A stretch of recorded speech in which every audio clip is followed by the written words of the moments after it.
It was the kind of crisp Colorado morning that makes you feel like anything is possible. The kind of day that smells faintly of snow in the air, even though the sun is already warming the rooftops. I had just turned 25 and, for the first time in my life, I felt like I was exactly where I was supposed to be. After 2 years of working 80-hour weeks in digital marketing at a firm in Boulder, managing deadlines, swallowing frustration, and saying yes when I wanted to scream no, I had finally reached a milestone I promised myself years ago. I bought my dream car. Not leased, not borrowed, bought. In full. A 2024 Ford Mustang GT, metallic blue, blacked out trim, and a throaty growl that made my stomach flip every time I touched the ignition. Her name was Luna, named after the moon because she shimmered like it, quiet and powerful and a little bit mysterious. She cost me exactly $47,215, and when I swiped my card and signed the paperwork at the dealership in South Denver, I didn't flinch. That money wasn't luck or a gift from family, it was mine. Scraped together dollar by dollar through late nights, frugal meals, skipped vacations, and sheer grit. There's something transformative about buying something that expensive without help. Maybe some people do it all the time. Maybe for them, 47 grand is just a transaction. But for me, it was proof. Proof that I wasn't the screw-up my dad had always quietly assumed I'd become, or the scatterbrained artsy kid my teachers predicted would find herself later. No, I'd found myself, and she had leather seats, a 10-speed automatic, and the kind of engine you could feel in your spine. I lived alone. Well, I was supposed to be living alone. In a small 2-bedroom house off East Alameda Avenue in Denver. It wasn't fancy, but it had charm. Slanted wooden floors, wide windows that let in the evening light, and a kitchen I had painstakingly renovated over 6 long weekends with the help of YouTube tutorials and an ex-boyfriend's cordless drill. The bathroom still needed work, and the front porch could have used a fresh coat of paint, but I was proud of it. It felt like mine. Even if the mortgage reminded me every month, it technically wasn't. Not yet. But then there was Aubrey.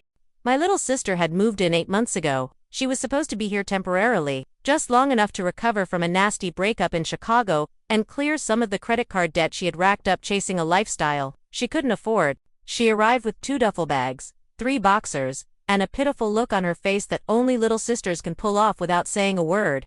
I didn't even hesitate. Of course she could stay. What else was I supposed to do? She was blood, and I had the room.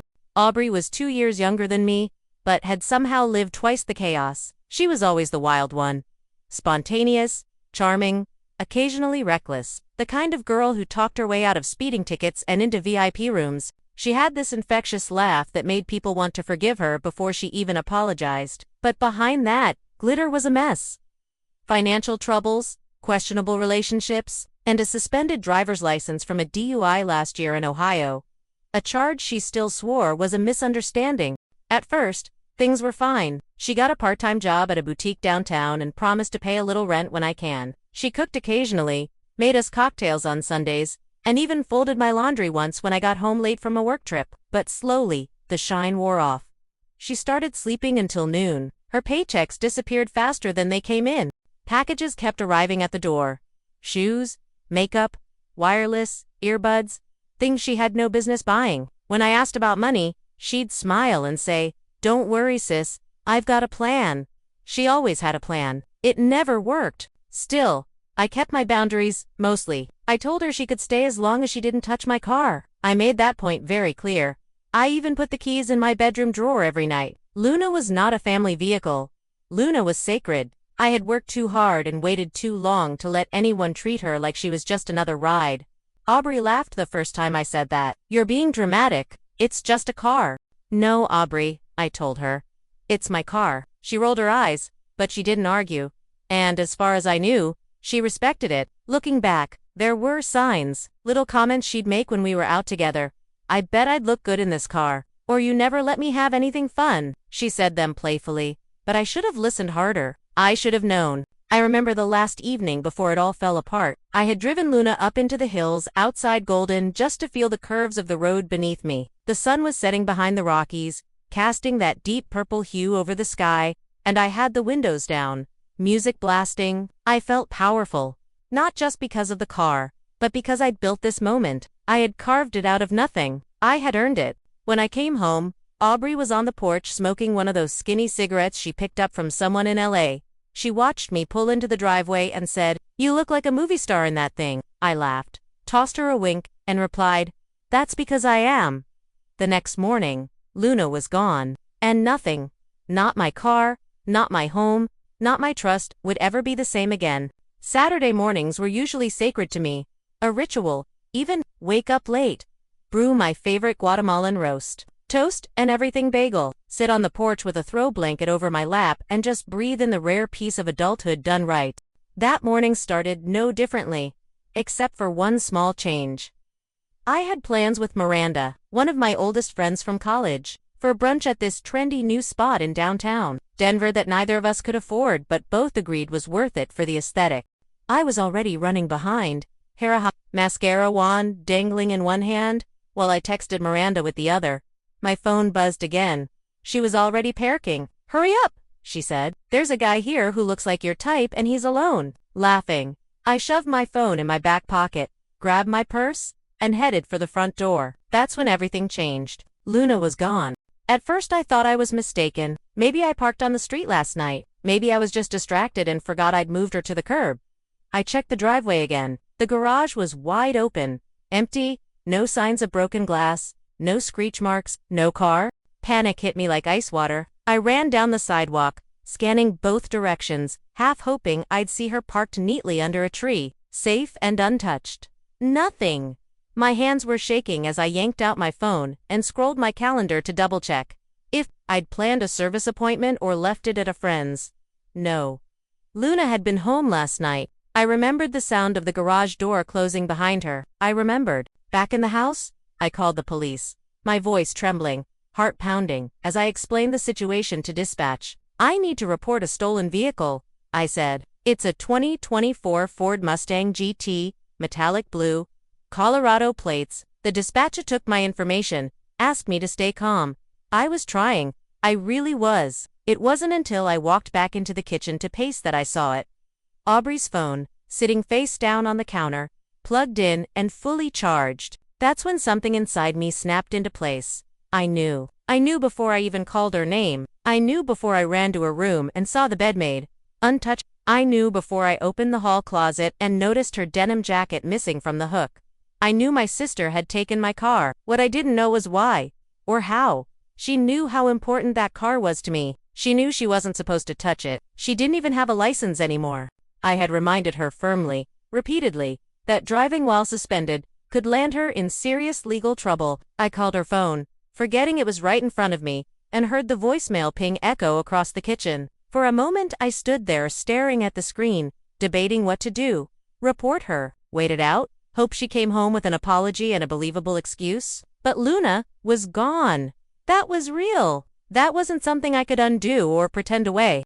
So I did what I never thought I'd do.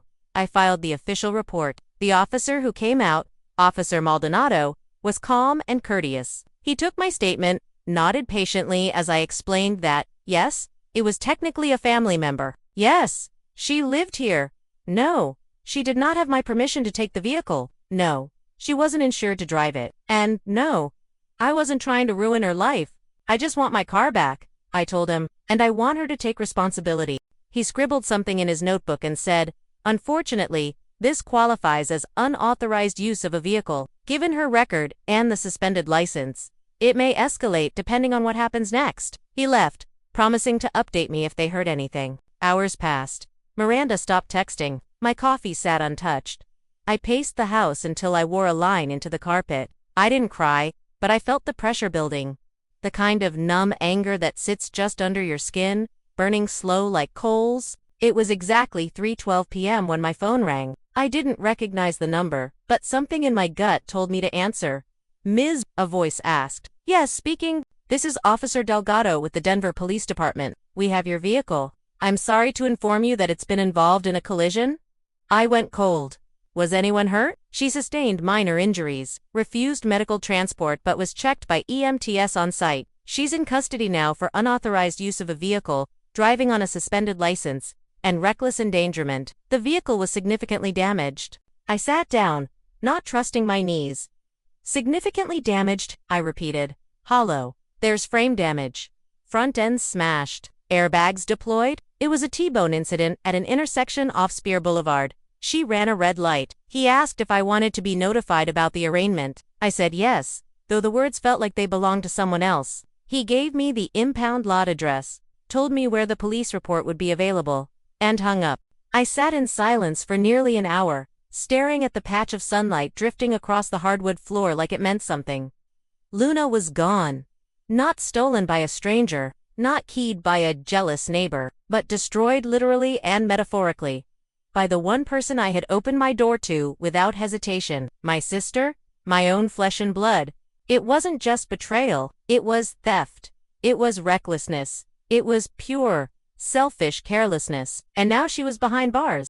The surreal part, a tiny voice inside me still wanted to believe she hadn't meant it, that maybe she was desperate, or scared, or trying to prove something. But another voice? Louder now, whispered the truth I didn't want to face. She didn't care. Not about me, not about the rules, not about the sacrifice behind what she took. And for the first time in my life, I wasn't sure I could ever forgive her. 2 days after the crash, I stood in front of the Denver County Jail with my hands shoved deep into the pockets of my coat. The wind cut sharp down the corridor of gray concrete and chain-link fencing. I hadn't slept much since the police call. The image of my car, my Luna, crumpled and wrecked, wouldn't leave my mind. I had seen a photo the officer sent as part of the evidence report. Her front end was smashed like a soda can. One wheel completely snapped off the axle, and the hood twisted upward like it was screaming. I wasn't sure why I came. Part of me thought maybe she'd be remorseful. Maybe jail would shock some sense into her. Or maybe, deep down, I just needed to see her behind that glass to believe this was real. Inside, the jail was colder than I expected. Unsmiling guards processed me through layers of sterile corridors and buzzing metal doors I was finally seated in front of a thick partition window. The phone handset on my side felt sticky, like it had been touched by too many unwashed hands. I tried not to think about it. A few moments later, Aubrey walked in. Her orange jumpsuit hung loosely off her frame, and her hair was pulled back into a messy bun. She had a small cut over her eyebrow and a fading bruise on her cheekbone, but otherwise, she looked fine whole. Not like someone who'd destroyed the most expensive thing I'd ever owned or torched, the last thread of trust we shared. She picked up the phone and gave me a half smile. "Hey," she said casually, like this was brunch, and not county luck. I didn't return the smile. I just stared at her for a second, then lifted the receiver. "You're lucky to be alive," she shrugged.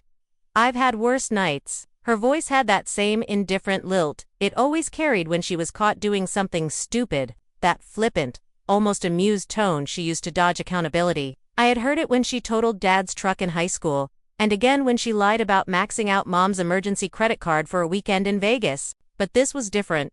This was mine. "Do you even realize what you did?" I asked, my voice shaking with restrained rage. "You stole my car, wrecked it, got yourself arrested. And you think this is just some kind of joke?" She leaned back on the bench. "I didn't steal it. You're my sister. I just borrowed it. I was gonna bring it back. You don't even have a license, Aubrey, and you ran a red light doing God knows what in downtown traffic. Jesus, it's just a car. You have a good job. You'll get another one." That was the moment something in me broke. All the words I'd been holding back. The grief over Luna, the rage at being disrespected, the years of covering for her mistakes, rushed forward like a flood I couldn't stop. I pressed my hand against the glass like it might hold me back from screaming. "No, Aubrey, it's not just a car. It was my car. Something I worked my ass off for. Something that meant something to me, and you treated it like a disposable toy you could crash and walk away from." She didn't say anything, just looked at me with that familiar, blank expression. The one that used to make Mom say, she just doesn't know how to face guilt. But this wasn't guilt. This was apathy. "I let you into my home," I said more quietly. "I gave you food, a bed, a second chance. You repaid me with betrayal. Look, I messed up," she said. "Finally. But you calling the cops on your own sister? That's cold." I laughed, but it was sharp and humorless. What else was I supposed to do? Wait for you to kill someone next time. We stared at each other for a long moment, and in that silence, I felt the weight of everything we'd lost. Not just a car, not just trust, but the idea that family always comes first, that blood ties could survive anything. She was eventually charged with grand theft auto, reckless endangerment, and driving with a suspended license. I could have pressed for more. The DA even hinted at enhancing the charges given her prior record. But I didn't want revenge. I wanted accountability. I told them I wouldn't fight a plea deal if she accepted it, and she did. 3 months in county jail, plus 1 year of probation, mandatory counseling, and a revoked license for the next 2 years. When the sentencing came down, my parents were furious, not at Aubrey, at me. My father, Greg, called that night. "You didn't have to go this far," he said. "You could have talked to us first." "No, Dad," I said. "I'm not covering for her anymore." Mom was worse. She sent me a 3-paragraph email about how family is messy, and we all make mistakes. She ended it with, "You'll understand one day when you have kids of your own." I didn't respond. I couldn't. The insurance covered $31,000, but I lost nearly $16,000 in value.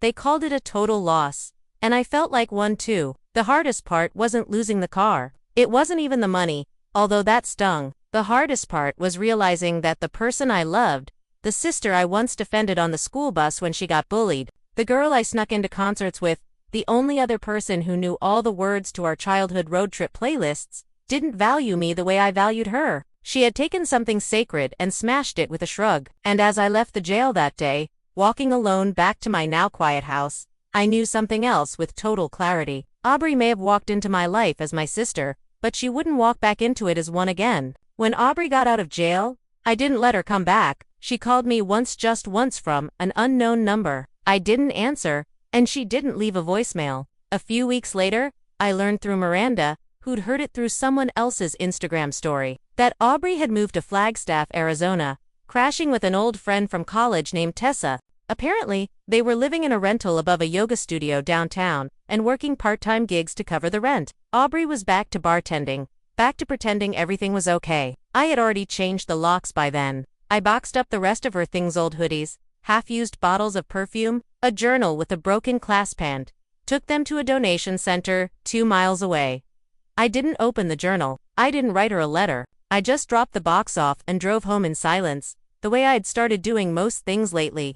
The house, once filled with the soft chaos of sibling life, her loud music bleeding through the bathroom walls, the smell of her dry shampoo lingering in the hallway, was now unnervingly still. Sometimes I would catch myself expecting her voice in the kitchen or her sneakers by the door. Then I'd remember. She had stolen more than just a car. She'd stolen presence, energy, trust. The house was quiet, sometimes painfully so. I didn't tell my parents immediately. I knew what they'd say. I waited 2 full weeks before I picked up the phone to call my father. He answered on the second ring. "She's out," I said, cutting straight to it.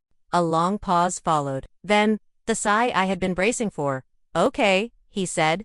"So, what now?" "She's not coming back here," I replied, voice flat. Another pause. Then he chuckled, but not kindly. "Still mad about the damn car?" "No, Dad," I said, trying to keep my temper in check. "I'm mad about everything. The car was just the tip of the iceberg. It's just stuff, Rachel." "No," I said, this time firmer. "It was never about the car. It was about respect.